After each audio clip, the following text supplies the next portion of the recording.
Olá, seja bem-vindo ao programa Academia que começa agora. Hoje a gente fala sobre a dificuldade de acesso a medicamentos no Brasil. A tese é da doutora em saúde pública, Silvia Badim. O direito ao acesso universal a medicamentos no Brasil. Diálogos entre o direito, a política e a técnica médica. Tese apresentada ao programa de pós-graduação em saúde pública para obtenção do título de doutora em saúde pública, sob a orientação da professora titular Sueli Gandolfi Dallari. E para conversar sobre esse tema com a gente, estão aqui a pós-doutora em Direito Sanitário, Maria Célia Del Duque, e o doutor em Direito Constitucional, Álvaro Ciarlini. Obrigada pela presença de vocês aqui na Academia. Muito obrigada, doutora Maria Célia. Eu que agradeço. Obrigada, doutor Álvaro. Eu que agradeço a oportunidade de participar desse programa. Bom, então vamos entender melhor o tema, né? Confira agora um rápido resumo da tese. O estudo aborda a necessidade de recorrer à justiça para ter acesso a medicamentos. O Rio Grande do Sul é o estado brasileiro com mais processos por remédios na justiça. Os dados são da Procuradoria-Geral do Estado e revelam que os pacientes de cidades do interior procuram mais o judiciário para conseguir medicamentos. Santa Maria lidera o ranking com 11 mil ações, mais que o dobro registrado na capital Porto Alegre.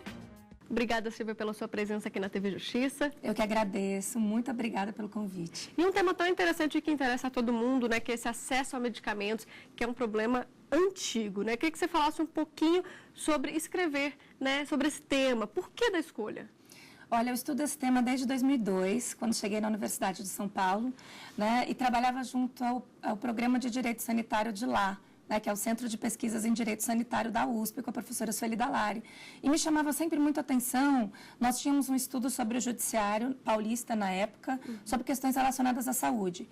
E me chamava sempre muito a atenção a quantidade de pedidos de medicamento que tinham contra o estado de São Paulo. E aí eu fui estudar o tema. E me deparei com uma questão muito complexa, que tinham muitas vertentes a serem analisadas, e abordadas.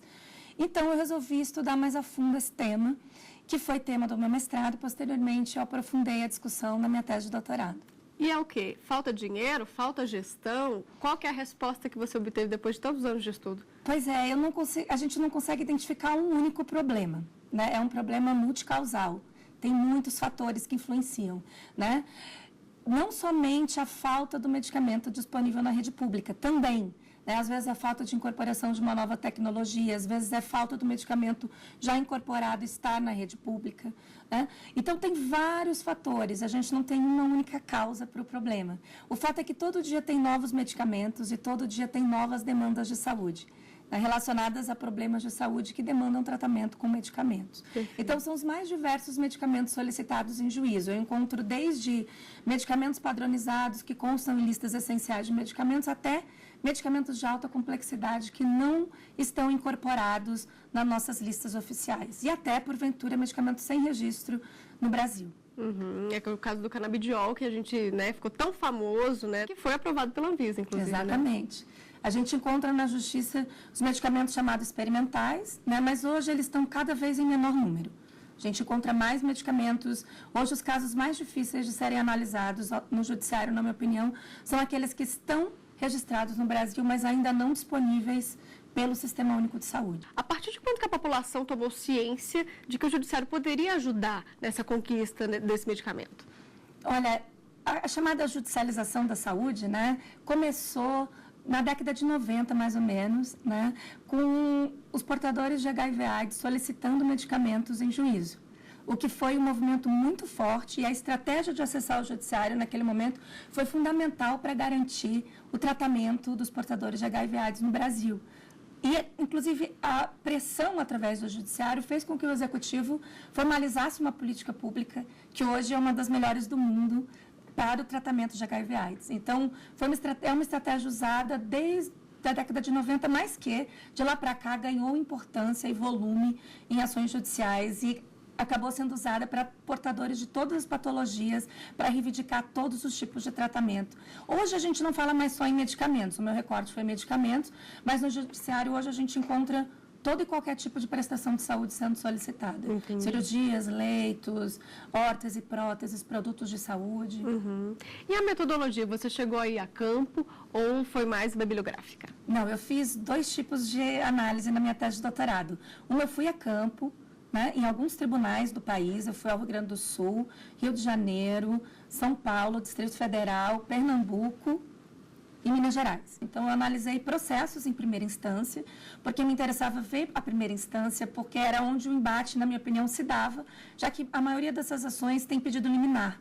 E o juiz analisa de pronto, e basicamente quase 100% das liminares são deferidas pelo judiciário. Então, era onde o embate se dava e me interessava analisar ali naquele momento onde o medicamento era concedido.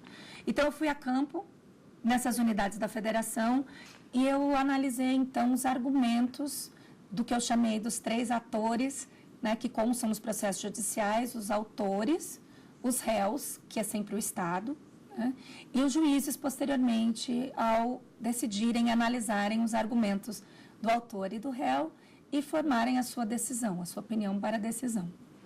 E, posteriormente, eu fiz também uma pesquisa bibliográfica, que eu usei uma estratégia chamada PICO, de revisão bibliográfica, na qual eu analisei artigos de todo mundo, que eu peguei uma abrangência mundial, que versavam sobre uma problemática que eu encontrei nos processos, que era o problema da prova.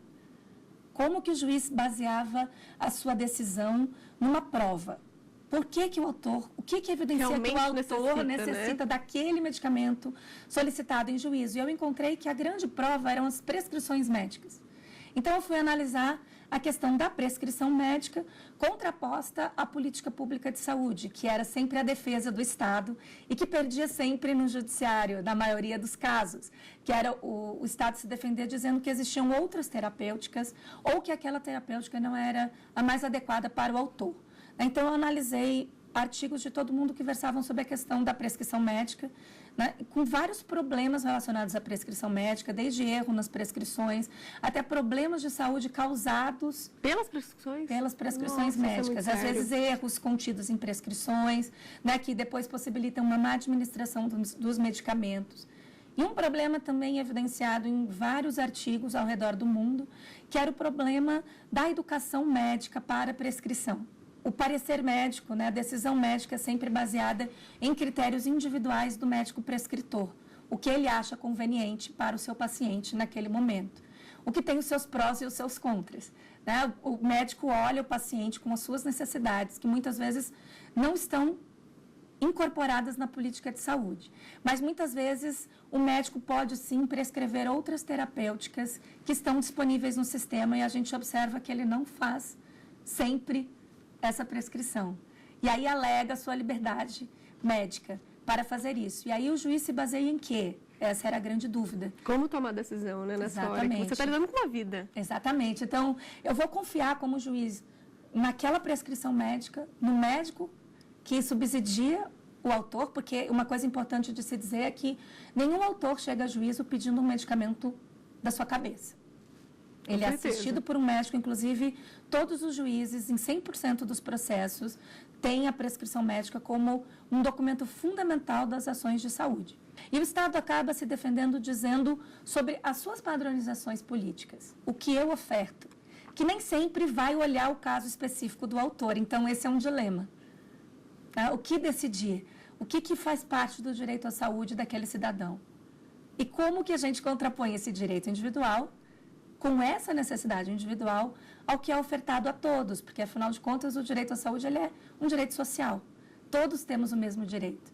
Então, o que eu vou ofertar para você, indivíduo que chega ao judiciário? O que você me demanda, que muitas vezes é um medicamento caro, um medicamento que não tem registro na Anvisa e não está padronizado para os demais, que esses são os casos difíceis para o judiciário, onde ele vai se basear mais nas provas que o autor traz na prescrição médica. Porque tem também muitos casos em que não está no sistema público, que o autor vai à rede pública e não encontra o medicamento que deveria estar disponível no sistema. Que esses são os casos mais fáceis para o judiciário, porque ele vai condenar o Estado e vai dizer, olha, Estado, você padronizou, o autor tem o direito. Deveria estar disponível. Né? Os mais difíceis são os casos em que a terapêutica não foi incorporada pelo Sistema Único de Saúde, mas o autor alega por um médico, subsidiado por uma prescrição médica, que ele necessita daquele medicamento específico. Aí é onde os juízes têm mais dificuldade. Silvia, você indicou para a gente também alguns livros, né, que você usou durante essa sua pesquisa extensa. A gente separou 3, vamos conferir agora quais são. O Caleidoscópio do Direito, de Antônio Manuel Espanha, editora Almedina. Levando os Direitos a Sério, de Ronald Dworkin, editora Martins Fontes. A Constitucionalização Simbólica, de Marcelo Neves, editora WMF. Silvia, agora que a gente já entendeu um pouco melhor do seu estudo, fica à vontade para apresentar o resto da sua tese para a gente. Então, a minha tese teve esse objeto de analisar o debate, né, qualificar esse debate, dar nome aos argumentos utilizados por esses atores dentro do processo judicial. Então, eu analisei uma série de processos, foram cerca de 800 processos no total, em que eu analisei quais eram os argumentos mais prevalentes, porque me interessava entender, né, dentro desse direito à saúde, o debate dentro do processo judicial acabava não sendo apenas um debate jurídico clássico, né, da hermenêutica jurídica, porque por mais que o juiz interpretasse apenas a legislação, ele não conseguia dar uma resposta adequada ao caso concreto. Então, eu separei entre argumentos que eu chamei de políticos e argumentos técnicos, além dos jurídicos. O que eram os argumentos políticos? Os argumentos relacionados à política de saúde, que eram muitos dentro do processo, principalmente trazidos pelo Estado nas ações. Então, o que diz a política de medicamentos? Por que se incorporar um medicamento em detrimento a outro? Né? O que são as listas de medicamentos oficiais? Como que se dá a formalização da política de saúde? E qual que era a importância de se conhecer essa política para essa decisão dos juízes dentro de um fórum jurídico? E os argumentos técnicos, que eram exatamente aqueles argumentos que se referiam à especificidade do medicamento demandado em juízo, que eram muitas e que também é um outro campo que se abre sobre o qual o juiz vai ter que se debruçar para proferir uma decisão. A tarefa do juiz é muito grande. Muitas vezes ele tem em mãos a vida do paciente. Então, esses argumentos eu analisei e cheguei à conclusão de que os juízes usavam em suas decisões, em 90% das decisões mais ou menos, o argumento técnico preponderante da prescrição médica como sendo a prova fundamental para decidir se concedia ou não um medicamento. Algumas poucas vezes eu encontrei perícias técnicas e um debate mais extenso dentro do processo judicial. Geralmente é a análise baseada na prova, sendo o argumento de que a prescrição médica é o documento mais importante e que subsidia o pedido do autor, né, o argumento mais preponderante usado pelos juízes nas suas decisões nesses casos. Na prática, depois dessa decisão do juiz conceder, né, o medicamento, esse paciente consegue, de fato, demora muito? Como é que é isso na prática para a população? Na prática, com uma decisão judicial, o paciente consegue muito mais rápido dentro do Sistema Único de Saúde o medicamento do que o paciente que não tem uma decisão judicial. Geralmente, a liminar é concedida em 48, 72 horas, depois que o autor entra com a ação. Então, o autor da ação e os cidadãos, eles têm um acesso muito mais rápido, realmente, com a decisão judicial, porque, inclusive, existe, né, a pena para o gestor de um crime de desobediência. Caso ele não conceda. Como é que o Estado é responsabilizado, então, nesses casos? Já houve até casos de prisão decretada para gestores que não forneceram medicamentos. É claro que o juiz vai ter que entender, muitas vezes, que a sua decisão pode ser inexequível em tempo curto. Porque muitas vezes o medicamento, por exemplo, não está disponível. Às vezes não tem como fornecer o medicamento imediatamente. Precisa se fazer uma compra pública desse medicamento. E às vezes ele vem até de fora do país. Então não é imediato. Mas a grande maioria dos casos, quando o medicamento é de fácil acesso de compra pública, inclusive dispensando a exigência da licitação, aí flui mais rápido, exatamente, em uma semana, mais ou menos, o autor consegue ter acesso ao medicamento que ele necessita. Tá certo. Silvia, muito obrigada pelas suas explicações. Te peço agora um minutinho, a gente faz uma pausa, vamos para um rápido intervalo. Daqui a pouquinho a gente volta para debater a tese de hoje aqui no Academia. Estamos de volta e hoje a gente fala sobre o acesso a medicamentos e demandas judiciais. Vamos então para o nosso debate. Doutora Maria Célia, pode ser você com a primeira pergunta? Vamos lá. Ok. Primeiro, antes de mais nada, é uma alegria estar aqui debatendo mais uma vez esse tema com a Sílvia. Eu tive o prazer de ser membro da banca do doutorado dela, então, pela segunda vez, ter essa experiência é muito bom. A doutora Sílvia foi a precursora dos estudos da judicialização no Brasil, desde seu mestrado, e ela tem um conhecimento profundo desse tema. Bom, a pergunta que eu gostaria de fazer é o seguinte: a Comissão Nacional de Incorporação de Novas Tecnologias, a CONITEC, do Ministério da Saúde, já é um resultado da judicialização, porque o Ministério da Saúde sempre teve uma demora muito grande, ao tempo da burocracia é muito grande para a incorporação dessas novas tecnologias. O que eu gostaria de saber é o seguinte: muito embora alguns medicamentos que têm registro na Anvisa, então, passaram pela mão do Estado, passaram pelo setor da saúde, que é a Anvisa, e obtiveram seu registro, e nós sabemos que para a obtenção do registro há um longo caminho a ser percorrido para que esse medicamento receba essa chancela do Ministério da Saúde, mas o mesmo Ministério da Saúde, através da CONITEC, muitas vezes não dá essa mesma chancela a esse medicamento. Ele é autorizado a ser comercializado no Brasil, mas ele é negado na incorporação ao Sistema Único de Saúde, negando-se acesso a toda a população a esse medicamento. Eu gostaria de saber como a senhora vê esse paradoxo. Olha, eu acredito que a CONITEC é uma comissão muito importante dentro da política de saúde. Eu acho que, como a senhora ressaltou, muito positivo de se ter dentro do Sistema Único de Saúde uma comissão que avalie a incorporação de tecnologias e que seja feita de forma mais democrática possível, né, com a participação de vários atores da sociedade interessados na incorporação daquela tecnologia. Eu acho que a CONITEC, apesar de ter esse papel fundamental, ela não vai conseguir responder todas as demandas da população, realmente. E aí entra um papel importante do judiciário e do próprio direito, que é de conceder a pessoas que necessitam de determinadas terapêuticas não incorporadas pela CONITEC o acesso a elas através do Sistema Único de Saúde. Porque esse é um debate, né, dentro do SUS e próprio direito à saúde. Deveremos conceder todos os medicamentos a todas as pessoas ou somente aqueles incorporados na política de saúde? Acho que critérios mais claros são fundamentais e isso é um ponto muito importante. O próprio Ministério da Saúde, por conta da chamada judicialização da saúde, incorporou muitos medicamentos demandados pela via judicial, e eu acho que esse é um efeito muito positivo da judicialização para o coletivo, que beneficia todas as pessoas, inclusive a que não têm acesso ao judiciário, né? Só que a CONITEC, sozinha, muitas vezes ela não vai, os juízes, eles têm acessado mais a CONITEC, eu acho, alguns pelo menos, têm conhecido pareceres da CONITEC, para decidirem as suas ações, mas muitas vezes, e eu acho que talvez o direito tenha esse papel, a gente pode resguardar a saúde de uma pessoa, mesmo ela não estando, né, enquadrada dentro dos critérios da CONITEC.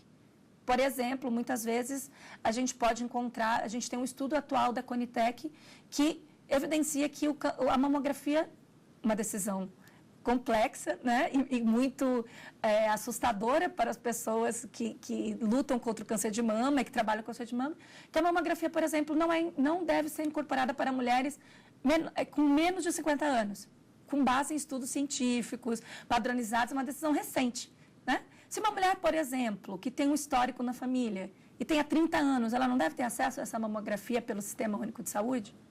Então, são casos em que o judiciário pode ser um ator fundamental, porque ele vai olhar o caso individual, tentando contrapor a política quando possível, mas muitas vezes, né, como já foi manifestação do próprio Supremo Tribunal Federal, analisar o caso concreto, que muitas vezes não vai ser contemplado pela CONITEC. Doutor Álvaro? Bem, primeiramente eu quero agradecer também essa oportunidade de participar desse trabalho. A professora Sílvia Badim é uma referência hoje já reconhecida no Brasil a respeito do tema que envolve o direito sanitário como um todo e nos brinda com um trabalho muito interessante a respeito de critérios de acesso aos medicamentos, que constitui, evidentemente, uma estratégia importante para alcançarmos o chamado direito à saúde. Agora, quem são esses juízes? Esse juiz está apto a compreender, interpretar as linguagens, tanto a linguagem técnica da ciência, a linguagem teleológica da política? E será que esse juiz, especificamente, já entendeu em que consiste a linguagem do próprio direito? Quem é esse juiz? Qual seria, então, a nossa preocupação a respeito da formação desses juízes? Será que a especialização das varas de saúde poderia ser uma estratégia adequada para que esse magistrado tivesse uma dimensão um pouco mais completa a respeito do problema, pudesse se encontrar efetivamente com a complexidade desse tema? Acredito que sim, Álvaro. Eu acho que sua pergunta é muito pertinente e é algo que eu levanto no meu trabalho, né? A complexidade do direito à saúde é um direito complexo, é um direito que traz, a meu ver, uma evidência de que o paradigma do direito positivo ele precisa ser revisto em alguns casos. O direito precisa se abrir para outras linguagens, porque os juízes eles têm claro, o próprio Supremo Tribunal Federal, de que não vai se resolver o problema do direito à saúde só com uma decisão judicial. E que não é apenas lendo a lei que vai ser possível conceder-se uma decisão que realmente atenda ao cidadão e atenda ao direito à saúde na sua perspectiva social. E os juízes que decidem essas ações, em todos os tribunais, eles são juízes da vara de fazenda pública. Nos cursos de direito, a gente não tem a formação em direito sanitário, a gente tem uma formação muito restrita em relação à saúde. Quando a gente fala em saúde para o direito, automaticamente a gente pensa ou em erro médico ou em plano de saúde. E a gente não está falando nem de erro médico, nem de plano de saúde. A gente não está falando de responsabilidade civil, nem de direito do consumidor. A gente está falando de um direito social. A gente está falando de saúde numa perspectiva pública, coletiva, né? Então, os juízes têm que se apropriar dessa discussão e têm que criar canais de diálogo mais apropriados dessa discussão. O próprio CNJ recomenda que os juízes sejam, né, estudem direito sanitário para tomarem pé dessa discussão. É muito interessante que isso vem abrindo canais de diálogo entre o judiciário e outras instituições. Os juízes que decidem saúde, eles têm um tema muito específico nas suas mãos. Eles têm uma necessidade de uma discussão específica sobre o direito à saúde, que é uma área do conhecimento do direito sanitário interdisciplinar, que a gente precisa entender de saúde pública, né? O senhor é uma referência nisso, doutor Álvaro, que é um juiz que estuda política de saúde e que tem, por isso, a meu ver, decisões muito qualificadas na área da saúde, que acabam servindo de referência para outros juízes, né? Então, acho que é nessa necessidade, a professora Maria Célia também já trouxe isso em vários outros debates no campo da saúde e no campo do direito sanitário, da necessidade de se criarem varas especializadas, cursos dentro da própria graduação de direito, para os alunos entenderem o que é a saúde pública, a saúde coletiva, e para os próprios magistrados, né? Ampliar essa discussão dentro do judiciário em termos de qualificação profissional mesmo, e futuramente, quem sabe, né? Uma vara especializada, como a gente vê em muitas varas, muitos tribunais estaduais, eles têm criado, como o Tribunal do Rio de Janeiro, Mato Grosso, por exemplo, comissões especializadas dentro do judiciário, que vão assessorar o juiz em decisões de saúde. Então, é um corpo técnico que vai dizer para esse juiz, olha, essa terapêutica funciona para isso, essa para aquilo. Então, e a gente percebe que isso qualifica bastante as decisões judiciais. É algo, né, é uma comissão que propicia ao juiz uma decisão mais qualificada em termos de saúde pública. Então, não seria um passo interessante a criação de varas especializadas? Eu acredito que sim. Com certeza. E a gente finaliza, então, o nosso programa com essa reflexão. Silvia, agradeço a sua presença aqui na TV Justiça. Eu que agradeço. Muito obrigada e muito obrigada aos convidados. Agradeço também aos nossos debatedores. Doutora Maria Célia, muito obrigada. Eu que agradeço, foi um prazer. Doutor Álvaro. Muito obrigado, foi uma alegria estar aqui. Bom, e você também pode ter sua tese ou dissertação apresentada no nosso programa. Mande um e-mail para a gente, é academia@stf.jus.br. Para rever o programa da semana, é só acessar o site que você vai ver aí na sua tela, tvjustiça.jus.br. Obrigada pela companhia e até semana que vem.